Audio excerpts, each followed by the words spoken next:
ہمارے ہاں 12 ربیع الاول کو رسول صلی اللہ علیہ وسلم کی ولادت کی خوشی کے نام پر ایک جشن منایا جاتا ہے۔ پہلی بات تو یہ ہے کہ نبی رحمت صلی اللہ علیہ وسلم کی ولادت باسعادت کی خوشی ہر مسلمان مومن کو ہے۔ کوئی ایسا مسلمان مومن نہیں ہے کہ جس کو پیارے پیغمبر علیہ السلام کی ولادت کی خوشی نہ ہو، لیکن ہمیں اختلاف اس خوشی کو منانے اور اس کے انداز اور طریقے کے اوپر ہے جو آج رائج ہو چکا ہے۔ کیا یہ انداز صحابہ کرام کا تھا؟ کیا یہ طریقہ تابعین اور اولیاء کرام کا تھا؟ اگر نہیں تو ہمیں بھی انہی کے نقش قدم پر چلنا چاہیے، نہ کہ نئی رسومات ایجاد کرنی چاہیے۔ ہمارے ملک کے اندر جو کچھ 12 ربیع الاول کو کیا جاتا ہے اس کے 15 مشہور طریقے ہیں۔ پہلا، اس دن کو خوشی کے لیے خاص کیا جانا۔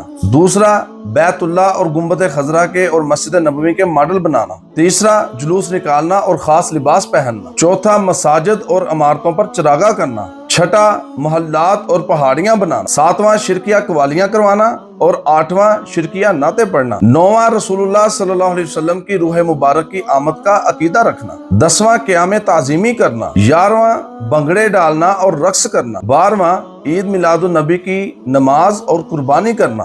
13واں، سرکاری تعطیل کا اعلان ہونا۔ 14واں، اس دن کو عید کہنا۔ 15واں، میلاد کی رات کو لیلۃ القدر سے افضل سمجھنا۔ میرے بھائیوں، سوال یہ ہے کہ ان میں سے کسی ایک عمل کی دلیل قرآن و حدیث میں کہاں ہے؟ کیا صحابہ کرام، تابعین، تبع تابعین، ائمہ دین، محدثین، بزرگان دین کسی ایک نے بھی یہ انداز اختیار کیا ہے؟ کیا امام ابو حنیفہ رحمہ اللہ نے یہ عمل کیا؟ کیا امام شافعی رحمہ اللہ نے کیا؟ کیا امام مالک رحمہ اللہ نے کیا؟ کیا احمد بن حنبل نے کیا؟ اور اس کے بعد آگے چلیں تو کیا پیر عبد القادر جیلانی رحمہ اللہ نے یہ عمل کیا ہے؟ کیا شیخ احمد سرہندی مجدد الفسانی نے یہ عمل کیا ہے؟